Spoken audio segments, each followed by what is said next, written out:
Praise the Lord. The best wishes to you and your family members in the name of God. దేవుని నామమునకు మహిమ కలుగును గాక. దేవుని నామం పేరిట మీకును మీ కుటుంబ సభ్యులందరికీ శుభాభివందనములు. ఈరోజు దేవుని వాగ్దానము, టుడే గాడ్స్ ప్రామిస్. ఆయనే నిజమైన దేవుడును నిత్య జీవమునై ఉన్నాడు.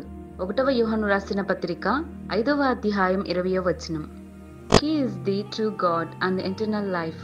1 John chapter 5 verses 20. క్రీస్తునందు ప్రియమైన సహోదరి సహోదరులారా, మన దేవుడైన యెహోవా ఈ ఉదయకాల సమయంలోనూ నీతో నాతో మనందరితోనూ సెలవిచ్చుచున్న మాట, మన తండ్రి అయిన కుమారుడు మన ప్రభువైన యేసుక్రీస్తు వారు సత్యవంతుడు. ఆయన నిజమైన దేవుడు, సత్యవంతుడు, న్యాయవంతుడు, నిత్య జీవము గలవాడై ఉన్నాడు. మన ప్రభువైన యేసుక్రీస్తు.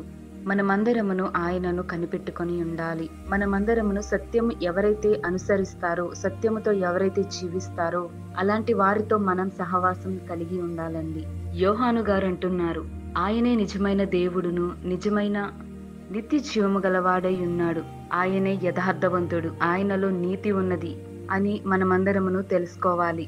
ఈ లోకంలో మనుషులు విగ్రహాలను మొక్కటం, వాటిని పూజించటం, విగ్రహాలను తయారు చేయడం, విగ్రహాలకు అర్పించిన వాటిని తినడం వంటివి చేస్తున్నారని. అవన్నీ దేవుని దృష్టికి అవిధేయంగా ఉన్నవి. విగ్రహము అనేది సాతాను సంబంధి. సాతాను మనుషులలో కోపమును, క్రోధమును, అసూయలు, ఈర్ష్యలు, కక్షలు, ద్వేషము వంటివి మనుషులలో కలుగ చేస్తాడు. కానీ మనుషులు అజ్ఞానులై బుద్ధిహీనులుగా ప్రవర్తిస్తూ వాటినే మొక్కుతున్నారు. కానీ మన ప్రభువైన యేసుక్రీస్తు సత్యవంతుడు, న్యాయవంతుడండి. ఆయనలో నీతి ఉన్నది. ఆయన నిత్య జీవము గలవాడు. ఆయనలో ఆనందము, సంతోషమును, ప్రేమ, దీర్ఘశాంతము, జాలి, దయ ఆయనలో ఉన్నవి. ఈ లోకంలో అందరూ పాపులే.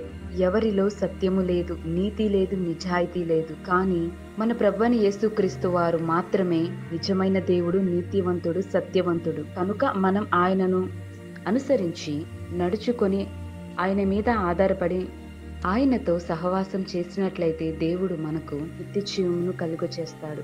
ఆయన మనలను ప్రేమిస్తాడు. ఆయన తన ప్రేమను మనకు పంచుతాడండి.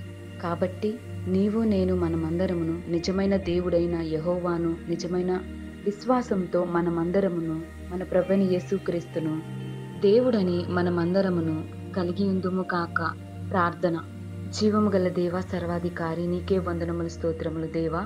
ప్రభువా, ఈ ఉదయకాల సమయంలోనూ మాతో వాగ్దానం ద్వారా మాట్లాడారు. మా జీవితాలలోనూ నిన్ను నిజమైన దేవునిగా అంగీకరించుకునే హృదయాన్ని మాకు దయచేయండి. ప్రభువా, ఇంకా ఎందరైతే నిన్ను అంగీకరించకుండా ఎందరైతే ఉన్నారో అట్టి వారందరి మారు మనసును దయచేయండి.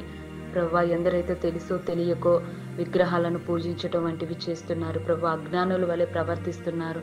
ప్రభువా, దయచేసి వారిపైన కరుణ చూపి ప్రభువా, నీ జాలి దయ వారందరికీ దయచేసి వారందరికీ మారు మనసును దయచేయండి. ప్రభువా, నిన్నే సొంత రక్షకునిగా అంగీకరించుకునే ధన్యతను మాకును ఈ వాక్యం వింటున్న వారందరికీ దయచేయండి. ప్రభువా, నీవే నిజమైన దేవుడవు, నీవే నిత్య జీవము గలవాడు. ప్రభువా, నీ యొక్క జాలి దయ మా అందరి పైన ఉంచమని, అట్టి నీ కృపా వాత్సల్యతను మా అందరికీ దయచేయమని నజరేయుడైన యేసు నామమున ప్రార్థిస్తున్నాను తండ్రి. ఆమేన్.